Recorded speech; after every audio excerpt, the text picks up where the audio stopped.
Le commission kaMonkeyane selithe laphenduka ekudleni ukudla kwemini lapho abantu ade bengaselathemba lokuba bazaphenduka bezoqhubekela phambili ngomsebenzi.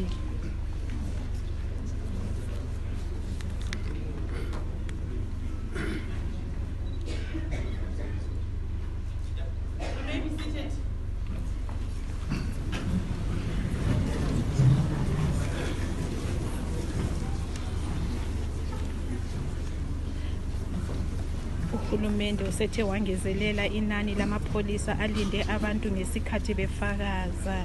Ngimele umsakazo weStudio 7 yiko Bulawayo eRainbow Hotel. Ngingu Anastasia Ndlovu.